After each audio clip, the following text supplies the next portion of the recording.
నన్ను జైలుకు పంపినా కూడా జగన్మోహన్ రెడ్డి వెంటే ఉంటా, ఆయన్ని విడిచిపెట్టను అని చెప్పి పేరు నాని గారు అయితే చెప్తున్నారు అనమాట. సో మరి ఎందుకు ఆయన అంత అభిమానం ఆయన అంటే ఆయనకి? అంటే అభిమానం ఇదంతా కూడా పక్కన పెడితే రీసెంట్ టైంలో రేషన్ బియ్యానికి సంబంధించి ఇక్కడ పేర్ని నాని కావచ్చు, తన భార్య తన కొడుకు మీద కూడా కేసులు నమోదయ్యాయి, అది కూడా క్రిమినల్ కేసులు.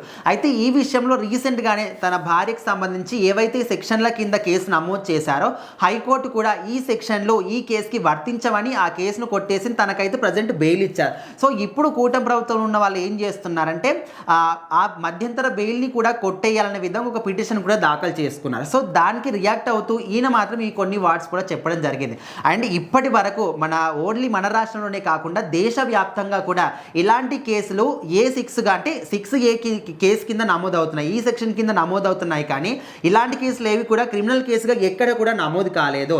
అలాంటప్పుడు మా మీదనే ఓన్లీ మా ఫ్యామిలీ మీదనే క్రిమినల్ కేసు ఎందుకు పెట్టారు? ఇది ఖచ్చితంగా కూటమి ప్రభుత్వం కక్షపూరితంగా కక్ష సాధింపు చర్యలోనే చేస్తుందని ఆయన క్లియర్ కట్గా చెప్తున్నాడు. అదేవిధంగా ఎవరు ఎన్ని కేసులు పెట్టినా, ఎన్ని క్రిమినల్ కేసులు కావచ్చు, ఇంకా ఎన్ని కేసులైనా మీరు నమోదు చేయండి, మేము మాత్రం ఖచ్చితంగా జగన్మోహన్ రెడ్డి వెనకాలనే ఉంటాము, వైసీపీ పార్టీని మాత్రం వీడే ప్రసక్తే లేదనే విధంగా తేల్చి చెప్పేశారు. మీరు జైలుకు పంపించండి, జైల్లో ఉన్నా కూడా 5 సంవత్సరాలు కావచ్చు, యావజ్జీవ కారాగార శిక్ష కూడా మాకు వేయండి, మేము మాత్రం ఎప్పుడు కూడా జగన్మోహన్ రెడ్డి వెనకాలనే ఉంటాము.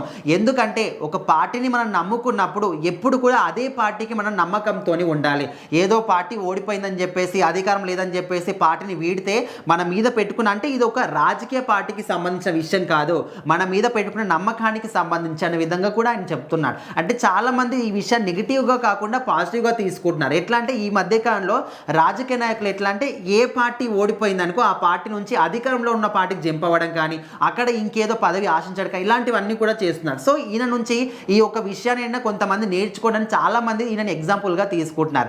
ఏదేమైనప్పటికీ రీసెంట్గా మనము షీజ్ ద షిప్ అని పవన్ కళ్యాణ్ డైలాగ్ కూడా విన్నాం. అక్కడ కూడా అంత పెద్ద గ్యాంబ్లింగ్ జరిగినప్పటికీ కూడా ఆ వ్యక్తుల మీద కూడా క్రిమినల్ కేసు పెట్టినప్పుడు ఓన్లీ మా మీదనే క్రిమినల్ కేసు ఎందుకు పెట్టారో, సో ఇంత మంచి ఎగ్జాంపుల్ తీసుకొని మరి ఇదంతా కూడా కక్ష సాధింపు చర్యలోనే చేస్తున్నారని అర్థమవుతుందని ఆయన అయితే చెప్తున్నారు. మరి దీనికి ప్రభుత్వం ఇలాంటి సమాధానం చెప్తుంది. నిజంగానే అక్కడ అంత పెద్ద షిప్లో అన్ని వేలు విలువ చేసే, కోట్లు విలువ చేసే రేషన్ బియ్యం దొరికినప్పుడు, అంత గ్యాంబ్లింగ్ జరిగినప్పుడు వాళ్ళ మీద కూడా క్రిమినల్ కేసు నమోదు చేయలేదు. సో మరి దానికి సంబంధించి ఇంతవరకు కూడా ఎలాంటి చర్యలు తీసుకున్నామని కూడా ఇలాంటి న్యూస్ కూడా బయటికి రాలేదు. సో మరి దాన్ని ఎగ్జాంపుల్గా చూపిస్తూ అంత పెద్ద చర్య చేసినప్పుడు కూడా వాళ్ళ మీద క్రిమినల్ కేసు పెట్టినప్పుడు మా మీద క్రిమినల్ కేసు ఎందుకు పెడుతున్నారో, అక్కడ హైకోర్టు కూడా ఇలాంటి సెక్షన్లు మరి ఇలాంటి కేసులకు వర్తించమని చెప్పేసి బెయిల్ ఇచ్చినప్పుడు మీరు ఇంకా దాన్ని కూడా కొట్టేయడానికి ట్రై చేస్తున్నారనే విధంగా ఆయన అయితే చెప్తున్నాడు. మరి దీనికి ప్రభుత్వం ఎలా స్పందిస్తుందో చూడాలి.